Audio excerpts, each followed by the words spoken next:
And then go ahead, Barbara, then Malkia. Hey, Miss Barbara. Hey there.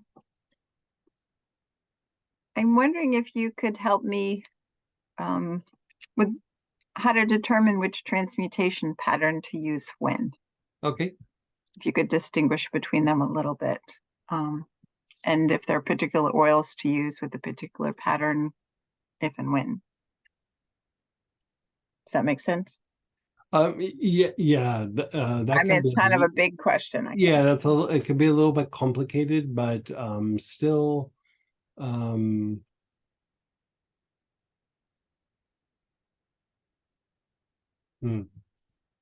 So I'd say right off the bat, I mean, it depends on what you're addressing, so it doesn't make it as easy. Even when you do it without oils and you do those practices with that, still, it's like you would almost evoke certain kinds of feelings to then go through and transmute. So even that like can be very different, given what you're trying to achieve. But rule of thumb, a good one to use for the Mingmen back heart crown is ginger lily. Ginger lily is really, really super good for that. It transmutes like sadness, grief, shifts of perception.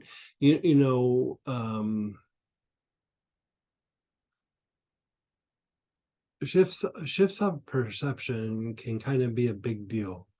Like here we're talking about it like in the form of like loss, or like loss of a perception, loss of a friend or a family member, loss of a situation. Ginger lily can be very helpful in that, especially if it's inducing some sort of pain, right?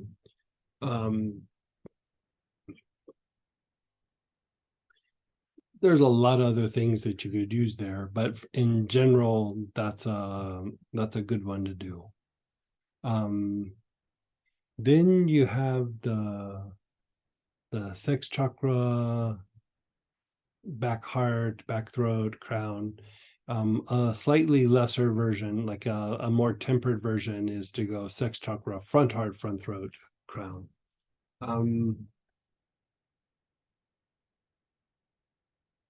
Again,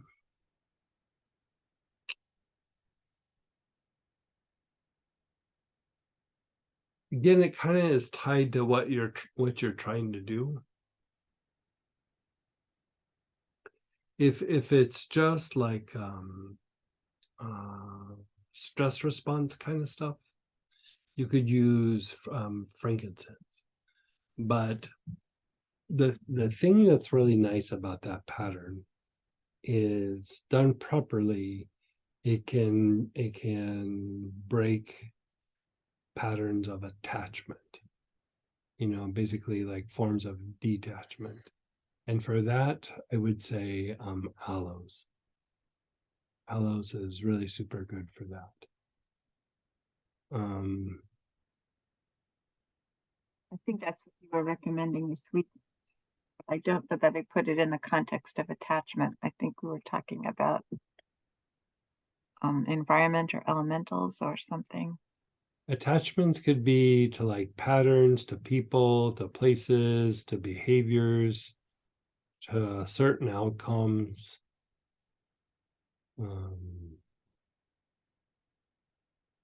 Like I used to know this person. He would say he wanted to tithe, not to me. He was just like, he was from a tradition, and he goes, yeah, I want to tithe to, the teacher in my tradition. And so, he was running that by me, and I was like, oh, okay, you asking me like how to do it, or like I wasn't quite clear. And then he kept saying, yeah, I feel like I have to be a certain level or degree of like successful to come back around to tithe. And I was like, okay, or you could just tithe a little tiny bit. It doesn't have to, I mean, you could tithe $10. Like, it doesn't have to be anything. And he was like, no, no, no, no. I have to be famous and wealthy for me to be able to tithe. And we went round and round about it for about 15 or 20 minutes. And I realized he's like attached to the story. And what he was asking wasn't necessarily, can you help me tithe? He was asking, can you help me be famous and wealthy? You know what I mean? Like, he didn't present it the way that he meant, but he was super attached to this particular outcome where he couldn't take any sort of action, right?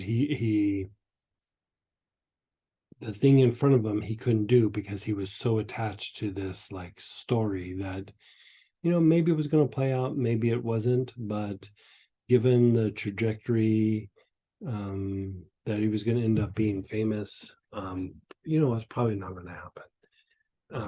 Wealthy or not, hard to say, but the way that he wanted to be famous, he didn't have a skill set in that area. I mean, just bottom line. And we get attached to behaviors, we get attached to outcomes, we get attached to ways of thinking, because like sometimes we put something in motion and it's like I'm attached to what I've been working towards, when you realize like maybe I don't want to do this. Like I'll tell you mine. Like all in my 20s, I was working towards something that my family, especially my grandparents, they really wanted for me. And then as I got to the point where I achieved it, I realized I don't care. Like, I don't care. I have no desire to do this. I don't even like it. Like, I don't know why I did it. I did it because I was attached to their story. Like, I was attached to their story, their agenda, I was attached to pleasing them, not disappointing them, all those things. And when I achieved it, not only did I not care, nobody else cared.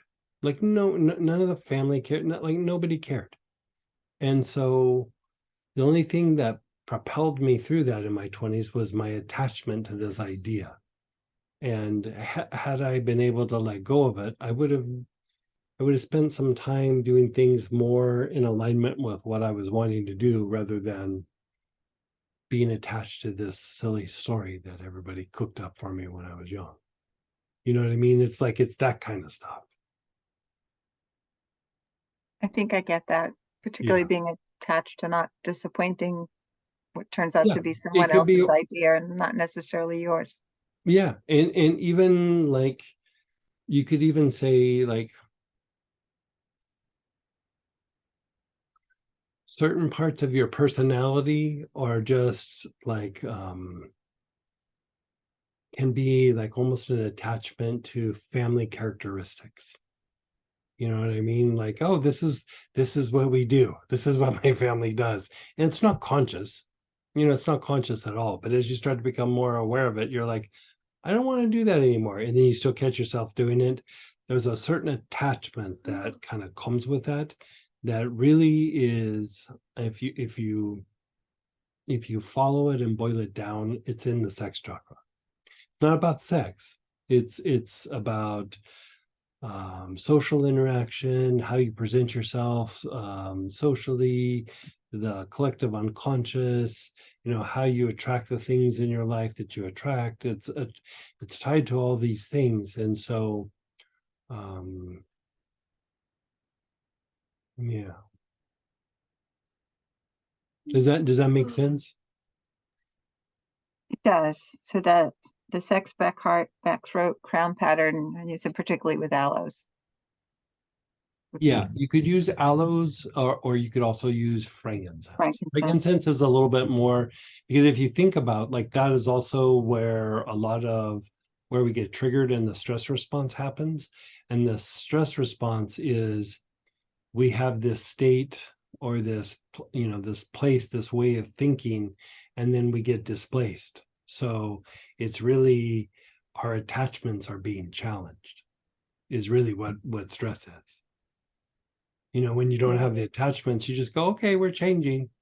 But when you have like, okay, I've established my comfort, I've established this, I've established like this is how I present myself, this is what I'm doing, this is what I'm doing for the next, 12 months in my work, and this is how I present myself to the family and my friends and on my Facebook, and then something comes in and challenges that and it kind of stresses you out.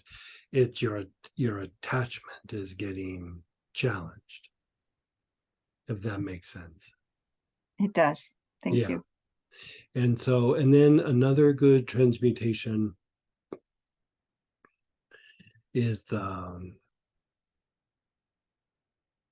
basic, the spleen, the Ming Men, and the crown. And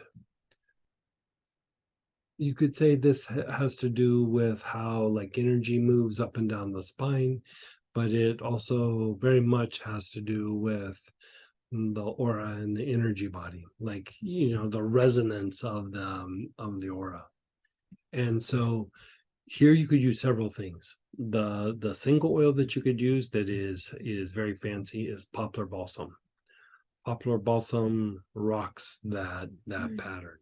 But the other things that you could use are the seven blends from the Sandalphon class, the Glory of Lebanon, the Moses, the Chakra Root Cleanser, the Master's Blend, the Aura Cleanse, the Solomon's Hyssop, and the Nimbus. Like all of those could be worked in that pattern. Great. Thank you. When are we doing that class again? Like I'm thinking instead of doing the whole class, I'm thinking during the holidays, we're going to do like a 1 day thing with that, like just a study group, a free study group. And just kind of explore some really like nuts and bolts of like how to just rapidly clean the energy body non-specifically. Like, what we talked about in that class was very specific things, but just to kind of go back through and go, okay, non-specifically, how do you rapidly clean some things up? And there's all kinds of little tricks. And so, yeah, I thought we'd explore that a little bit. Things that we haven't talked about before. Gets my vote. Yeah. We'll probably do it like in and around Christmas or between Christmas and New Year's or right after New Year's, somewhere in there. We'll be doing that.